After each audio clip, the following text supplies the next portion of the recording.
ये जो हमारा अभियान है सभी का मिलकर जो चल रहा है, उस अभियान में ये एक मील का पत्थर साबित होंगे और इसके तहत ही हम आगे बढ़ के जो 3 निशाने हमारे हैं, 3 लक्ष्य हैं, सर्वप्रथम अम्बेडकर को खत्म करना, द्वितीय आरक्षण को खत्म करना और तृतीय सनातन की स्थापना इस भारत में करना, उनको हम पूर्ण कर पाएंगे। और इन चीज़ों से आप बिल्कुल घबराएं नहीं, आप मुझे बस साहस दें, सहयोग दें, मैं 100% आपके साथ खड़ा हूँ और बाकी सब ईश्वर पर छोड़ता हूँ, क्योंकि वही सनातन की रक्षा करेगा और इसीलिए हम आगे बढ़ते जाएंगे और बहुत शीघ्र इन तीनों चीज़ों को समाप्त करेंगे। आप बस मेरे उत्साह को आगे बढ़ाते जाएं, यही मेरा आपसे निवेदन है।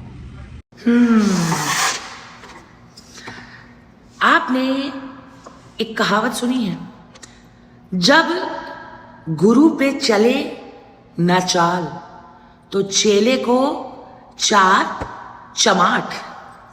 मैं भीम आर्मी के सभी सदस्यों से ससम्मान सविनय निवेदन करना चाहूंगी कि अगर आपके अंदर गूदा है, अगर आपने संविधान घोल कर पी रखा है, तो सीनियर एडवोकेट अनिल मिश्रा जी को तथ्य से, तर्क से और प्रमाण से पकड़िए, पटकिए, चाहे पछाड़िए। लेकिन मेरे जैसी छोटी छोटी मछलियों को जाल में फंसाकर कितनों का पेट भरेगा, कितनों की राजनीति चमक जाएगी, विचार करिए। जी, मैं समस्त श्रवण समाज को बधाई देना चाहता हूं कि मुझे एक और FIR फेस करने का मौका मिलेगा। ये जो नई FIR हुई है वो खड़कपारा पुलिस स्टेशन जिला थाने में हुई है, महाराष्ट्र में। उस FIR से ये और साबित करने का मौका मिलेगा कि वाकई में अम्बेडकर क्या थे और क्या नहीं थे। इसलिए मैं उसका सहर्ष स्वागत करता हूँ। मुझे ये भी ज्ञान में है कि अभी बहुत सारी FIR मेरे अगेंस्ट पूरे देश में होंगी, लेकिन मैं उनसे कतई भयग्रस्त नहीं हूँ और ना मैं उसमें यह चाहता हूँ कि किसी भी प्रकार से रोका जाए। ये एक दूषित राजनीति का खेल चल रहा है, जिसके तहत बिना किसी वजह के, मैंने कोई ऐसे शब्द नहीं कहे कभी भी कि जो किसी जात बिरादरी के विरुद्ध जाते हो। मैंने सिर्फ अम्बेडकर के बारे में कहा है। तो अम्बेडकर को या किसी महान व्यक्तित्व को महान कहना या बुरा कहना या गंदा कहना, ये मेरी वैचारिक और जो बोलने की अभिव्यक्ति है उस पर एक प्रतिबंध लगाया जा रहा है, जो मुझे संविधान द्वारा प्रदत्त किया गया है। कोई प्रॉब्लम जैसी बात नहीं है। ये जो हमारा अभियान है सभी का मिलकर जो चल रहा है, उस अभियान में ये एक मील का पत्थर साबित होंगे और इसके तहत ही हम आगे बढ़ के जो 3 निशाने हमारे हैं, 3 लक्ष्य हैं, सर्वप्रथम अम्बेडकर को खत्म करना, द्वितीय आरक्षण को खत्म करना और तृतीय सनातन की स्थापना इस भारत में करना, उनको हम पूर्ण कर पाएंगे। और इन चीज़ों से आप बिल्कुल घबराएं नहीं, आप मुझे बस साहस दें, सहयोग दें, मैं 100% आपके साथ खड़ा हूँ और बाकी सब ईश्वर पर छोड़ता हूँ, क्योंकि वही सनातन की रक्षा करेगा और इसीलिए हम आगे बढ़ते जाएंगे और बहुत शीघ्र इन तीनों चीज़ों को समाप्त करेंगे। आप बस मेरे उत्साह को आगे बढ़ाते जाएं, यही मेरा आपसे निवेदन है। बड़े दुर्भाग्य की बात है कि जिस भीम आर्मी का गठन दलित समाज के उद्धार और उत्थान के लिए हुआ था, आज उसका राजनीतिकरण हो चुका है। आज भीम आर्मी को भीम से ज्यादा मीम की चिंता है। मैं एक सवाल पूछना चाहती हूं। रोहिणी घावरी का नाम सुना है? अगर तुमने सच में संविधान घोल कर पी रखा है तो बताओ मुझे, जिस तरह के जितने भी आरोप रोहिणी घावरी ने भीम आर्मी चीफ चंद्रशेखर आजाद उर्फ रावण पर लगाए हैं, उन आरोपों के अनुसार कौन कौन सी धाराएं रावण पर लगाई जा सकती हैं और उन धाराओं के तहत माननीय रावण जी को कितने वर्षों की सजा हो सकती है। पहली बात, क्या रोहिणी घावरी बामन की बिटिया है,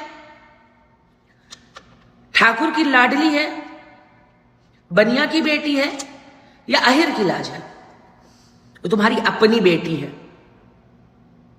जिसे तुम्हारे अपने समाज के इंसान ने बर्बाद करके रख दिया। वो 7 समंदर पार आई कि मेरे भाई, मेरा समाज मेरे साथ खड़ा होगा, मेरी इस लड़ाई में मेरा साथ देगा। तुम में से कितने उसके साथ खड़े हुए? विचार करिए।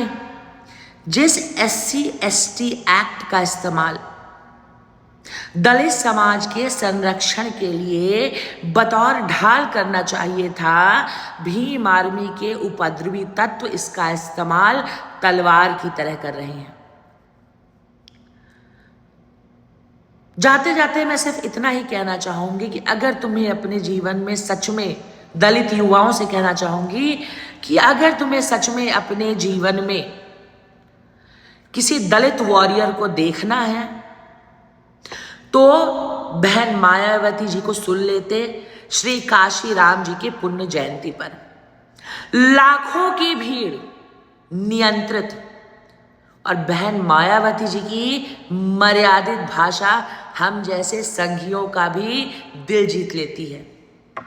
मजाल है देश के खिलाफ कुछ बोला हो बहन जी ने, मजाल है क्या सनातन धर्म का अपमान किया हो, क्या बहन मायावती जी का शोषण नहीं हुआ होगा, वो भी तो दलित नेत्री हैं।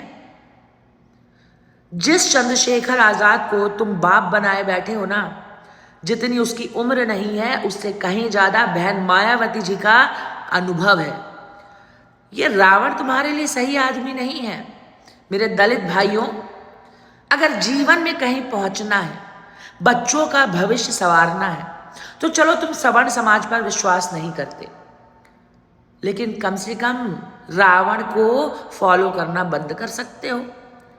अंबेडकर को पूजो, श्री काशी राम जी को पढ़ो और बहन मायावती जी के पग चिन्हों पर चलो।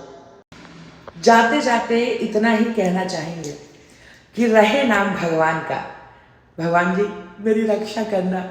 अगर आप लोग मेरी बातों से सहमत हैं तो प्लीज़ इस वीडियो को ज़्यादा से ज़्यादा शेयर करें, लाइक करें। और मेरी एक रिक्वेस्ट है कि अगर आप मेरे कमेंट सेक्शन में हाइप ऑप्शन देख सकते हैं तो प्लीज़ रेटिंग दें। ये बिल्कुल फ्री है, ये मेरे वीडियो के रीच बढ़ाने में मेरी मदद करेगा। तो प्लीज़ अपना थोड़ा सा प्यार मेरे ऊपर बरसाएं और मेरे वीडियो को हाइप करते हुए जाएं। जय श्री राम, जय हिंद, रहे नाम भगवान का।